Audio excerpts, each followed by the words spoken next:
metrópoles, do habitante das grandes metrópoles, se ele pudesse, ele moraria em casa. Acontece que nem sempre isso é possível, né? E o mercado é bastante dinâmico, e você tem, então, especialmente na cidade de São Paulo, ou na região metropolitana de São Paulo, um processo de verticalização muito significativo. E muita gente convive, especialmente nessas regiões onde há um adensamento expressivo, com um processo de verticalização expressivo, e não consegue enxergar direito esse equilíbrio, digamos assim. Como é que participa o habitante paulistano? Mora mais em apartamentos ou em casas, né? Antes do programa nós estávamos comentando isso, que hoje na cidade de São Paulo, por volta de 30% mora em prédios e 70% em casas.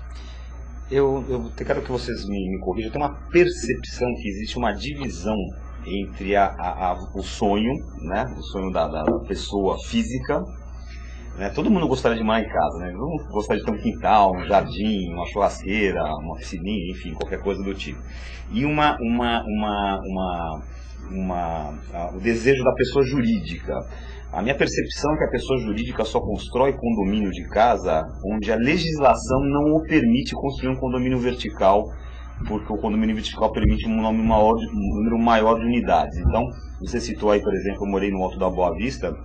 O Alto da Boa Vista é uma Z1, a Zona 1, não pode condomínio. Onde tem, nas fímbrias do Alto da Boa Vista, onde dá para construir prédio, estou construindo. Exatamente. Aí são vista para a Zona 1. Mas ali você vê terrenos grandes de casas muito antigas, que foram construídas na década de 40, na década de 50, e pelos zoneamentos, então não tem jeito, aquelas casas são invendáveis, né, porque são casas muito gigantes. Então, como a legislação não permite, então não dá para verticalizar, então não tem jeito, então vamos construir um condomínio de casa. Estou correto nessa percepção? Sem dúvida. Ocorre que exatamente essa lei de vilas veio estimular pequenos condomínios, como é o caso lá da Alto da Boa Vista, tinham terrenos muito grandes, eram chácaras, né, inicialmente. E então a lei permitiu que num terreno de 1.000 metros você pudesse colocar até 4 casas, ou ter uma fração de 250 metros quadrados, no mínimo, por habitação. Então você, nas zonas antigas, zonas 1, hoje tem uma outra denominação, mas as restrições são as mesmas, ou seja, em tese você só poderia construir uma casa por lote.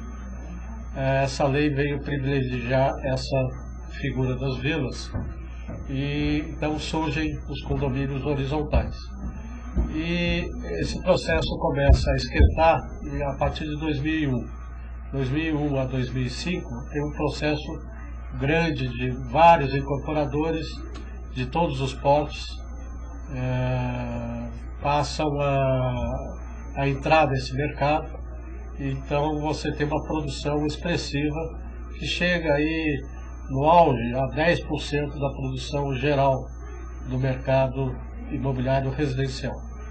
Mas ainda assim é bastante interessante, porque tem uma curva bem... há um adensamento,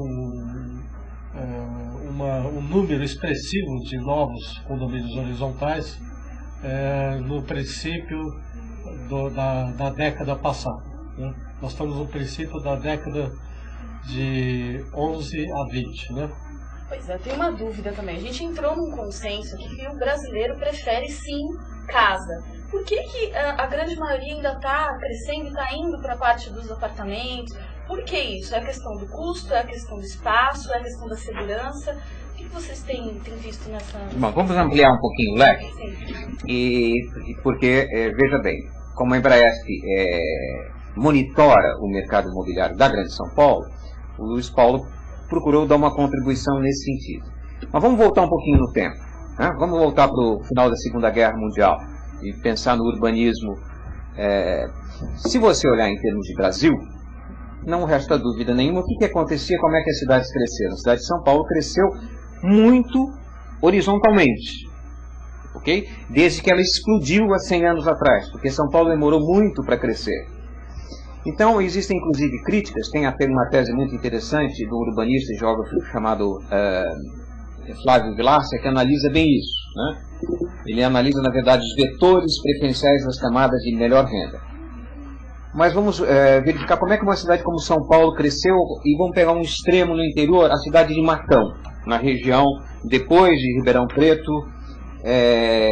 20 anos atrás eu estive lá, nós fomos fazer um estudo de viabilidade de vocação para uma fazenda que poderia virar um loteamento. Em Matão, 20 anos atrás, a família que morava no menor lote morava em 250 metros quadrados. A família mais pobre morava, por quê? Uma cidade no interior, cercada de áreas rurais, com uma topografia propensa à urbanização, com umas 10 empresas que tinham uma arrecadação muito grande, né? Segmento de laranja e suco de laranja principalmente, e que permitia uma urbanização com avenidas largas. Então, aí vamos para um outro gancho para dar uma visão um pouquinho mais ampla da coisa. Temos, em primeiro lugar, que lembrar que existe no mercado imobiliário a produção, duas grandes vertentes. Primeiro, a produção organizada, profissional, dos agentes de produção profissionais, e a produção pulverizada. O que é pulverizada? Alguém que compra um lote em Matão, de 400 metros quadrados, uma família de classe média, faz uma casa que começa com 160 metros quadrados e chega 20 anos depois a 300 metros quadrados. Um lote com frente para um logradouro público e divisas definidas que você sabe onde seu cachorro pode fazer xixi. No outro extremo, você tem uma cidade que por várias razões históricas explodiu, como São Paulo, assim como aconteceu com Nova York, em que as pessoas querem se concentrar pelas oportunidades de emprego, pelas oportunidades culturais, e surge a figura da verticalização, né? Então, veja bem, os agentes de produção têm uma economia de escala, uma economia industrializada na produção vertical, né? E do outro lado você tem a produção pulverizada, que é a pessoa que compra um lote para fazer sua casa. Se você olha no interior e o Brasil como um todo, não resta dúvida nenhuma que o sonho ideal não é tão parecido com aquele sonho americano da casa, sem ser... Tem umas características ibéricas, né? Ou seja, o muro separando, né? Enquanto a cultura anglo-saxã, com origem inglesa, tem a questão do verde, e nós ibéricos, italianos, portugueses e espanhóis, temos a questão da pedra, né? Então tem essa diferença. Pegando o gancho do Luiz Paulo, a figura do condomínio horizontal surge com uma oportunidade muito grande de conciliar vários interesses. A escala de produção não é tão rentável industrialmente na casa quanto num edifício, no ponto de vista da logística da obra, né? Porém, tem empresas artesanais, vou citar aqui uma que me ocorre, a BKO, por exemplo, uma empresa que gosta de construir uma escala artesanal, ali perto do Clube Paineiras, aproveitou terrenos em Zona 1, mas que permitiam a mesma taxa de ocupação de 50% e o coeficiente 1, e elefantes brancos de famílias que fizeram mansões na década de 50, explosão da indústria automobilística. De repente você está com um elefante branco, uma casa num terreno de 5.000 metros, uma casa de 1.000 metros, sem segurança, e um abacaxi. E são casas que hoje, né, nos anos 2000, são imóveis que também têm um problema comercial, que eles se tornaram invendáveis praticamente. Invendáveis, quer dizer, se você verificar uma casa no Morumbi, um problema patrimonial para a própria família, né? Tem uma prima que está vendendo uma casa no Morumbi, vai me matar.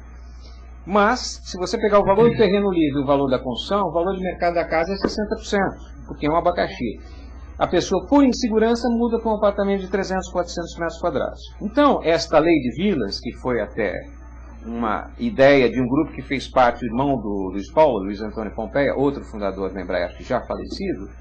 Ora, vamos então criar uma lei que permita na Zona 1 a mesma taxa de ocupação, o mesmo coeficiente, e fisicamente não agrida o ambiente, e possibilitar 4, 5, 6 famílias, né? Então, o condomínio horizontal, ele converge para uma solução intermediária entre o sonho da casa, né? Com um detalhe, diferentemente da cultura americana, que às vezes não faz, que a família americana tem...